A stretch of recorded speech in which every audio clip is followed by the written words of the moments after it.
پھر حدیث شریف میں آتا ہے ما بین المصراعین فی الجنتی مسیرت 40 عام سنتاً، یہ السلسلۃ الصحیحہ میں 273 نمبر حدیث صفحے پہ ہے، چوتھی جلد میں حدیث ہے کہ جو جنت کا دروازہ ہے ان دونوں دروازوں کا فاصلہ اتنا ہے کہ 40 سال کو یہ بندہ سفر کرے، اتنا بڑا گیٹ ہے جنت کا۔ کائنات تو جنت کے سامنے کچھ بھی نہیں ہے، جنت عرضها السماوات والارض، اس جنت کی طرف لپکو جس کی چوڑائی پوری یونیورس کے برابر ہے، پوری کائنات کے برابر ہے، اور اس کی لینتھ کے بارے میں آپ کا کیا خیال ہے؟ جس کی چوڑائی اتنی زیادہ ہے، اس کی لمبائی لامحدود ہے، انسان اس کو سوچ نہیں سکتا۔ اس لیے جس کی لمبائی جو ہے وہ پوری کائنات کے برابر ہے، تو اس کا دروازہ بھی 40 سال کے مسافت پہ ہو سکتا ہے، یہ کوئی اچنبے کی بات نہیں۔ اور یہ پیغمبر علیہ السلام نے فرمایا ہے وَلَا يَأْتِيَنَّ عَلَيْهِ يَوْمٌ وَإِنَّهُ لَقَضِيضٌ مِّنَ الزَّحَامِ، فرمایا کہ اے صحابہ ایک دن جنت پہ آنے والا ہے کہ جب میرے امتی اور بہت سے لوگ جنتوں میں داخل ہوں گے اور دروازوں میں رش پڑ جائے گا، اتنے لوگ جنتوں میں داخل ہوں گے۔ اور نبی کریم صلی اللہ علیہ وسلم نے فرمایا کہ جنتیوں کو جو لباس ملے گا لا تبلا ثیابہم، ان کے کپڑے کبھی میلے نہیں ہوں گے، کبھی بوسیدہ نہیں ہوں گے، ولا یفنا شبابہم، اور ان کی جوانی کبھی زائل نہیں ہوگی، کیونکہ دنیا میں ہم نے سب مشقتیں دیکھ لی، اب جنت میں کوئی مشقت نہیں ہے، کوئی بیماری نہیں ہے، کوئی کراہت نہیں ہے، کسی قسم کا عیب اور جسمانی کمزوری نہیں ہے۔ آپ علیہ السلام نے فرمایا کہ جنتی جتنے بھی لوگ جنت میں ہوں گے ان کی عمر 33 سنہ، سب 33 برس کے ہوں گے، جیسے حضرت عیسیٰ علیہ السلام کی عمر تھی، فل جوان، اور ان کے چہرے علی وجہ یوسف، اتنے خوبصورت ہوں گے جیسے حضرت یوسف، علی قلب ایوب،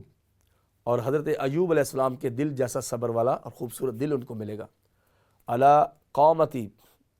ابیہم آدم 60 ذراعا فی السماء، 60 ہاتھ یعنی 90 فٹ بنتا ہے، ہر جنتی کا قد 90 فٹ ہوگا۔ اس لیے تو جنت کی بڑی بڑی چیزیں ان کو ہمارے حساب سے بڑی لگتی ہیں، ان کے لیے اتنی بڑی نہیں ہوگی، وہ اسی ریشو سے ہوگی جیسے ہماری چیزیں ہیں، لمبے قد اور سب کے برابر ہیں،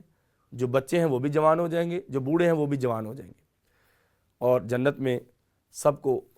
ان کی مرضی کے مطابق سب چیزیں ملیں گی۔ وَلَكُمْ فِيهَا مَا تَشْتَهِي أَنفُسُكُمْ وَلَكُمْ فِيهَا مَا تَدَّعُونَ نُزُلًا مِّن غَفُورٍ رَحِيمٍ، جیسے آپ کل عید کے دن سب تیاریاں کریں گے، سب دعوتیں کھلائیں گے خوشیوں میں، تو جو ہی ہم جنت میں پہنچیں گے دنیا کی مشقتیں کاٹ کے اور قیامت کے دن کی مشقتیں کاٹ کے، پھر اللہ پاک آپ کی دعوت کرے گا، اور وہاں پہ نزلا من غفور الرحیم، کسی کنگ کی دعوت ہو تو ہر قسم کے کھانے مہیا ہوتے ہیں، اور بادشاہوں کے بادشاہ کی طرف سے جو دعوت ہوگی اس میں کہیں کوئی کمی رہ سکتی ہے؟ بالکل نہیں رہ سکتی۔ حدیث شریف میں آتا ہے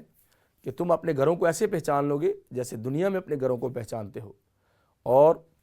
بعض جنتی ایسے ہوں گے جن کو ایک ہی موتی سے تراشا ہوا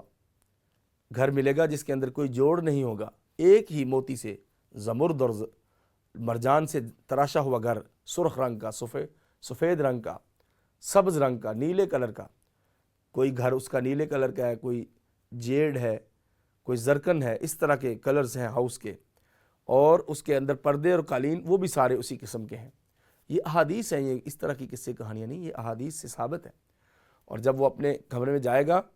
تو اس کی بیوی اس کا استقبال کرے گی، اور وہ کہیں گی نحن الناعمات فلا نبأس ابدا، ترانہ گائیں گی جنت کی حوریں، انسانی دنیا میں جو آپ کی بیویاں ہیں اگر دونوں نے نیک اعمال کیے تو وہ بھی جنت میں جائیں گی، آپ اور وہ، اور اگر کوئی عورت جنت میں جاتی ہے اس کے میاں اچھے ہیں تو وہ بھی اس کو وہاں پہ ملیں گے، جو دنیا میں خاوند ہے وہی جنت میں ہے، اور جو دنیا میں بیوی ہے وہی جنت میں ہے۔ لیکن پیارے پیغمبر علیہ السلام نے فرمایا اللہ تعالیٰ اس کے علاوہ جنت کی 2 حوریں ہر مرد کو عطا کرے گا جو جنت میں جائے گا۔ جب رسول اللہ صلی اللہ علیہ وسلم نے یہ فرما دیا تو اس میں کوئی شک نہیں ہے۔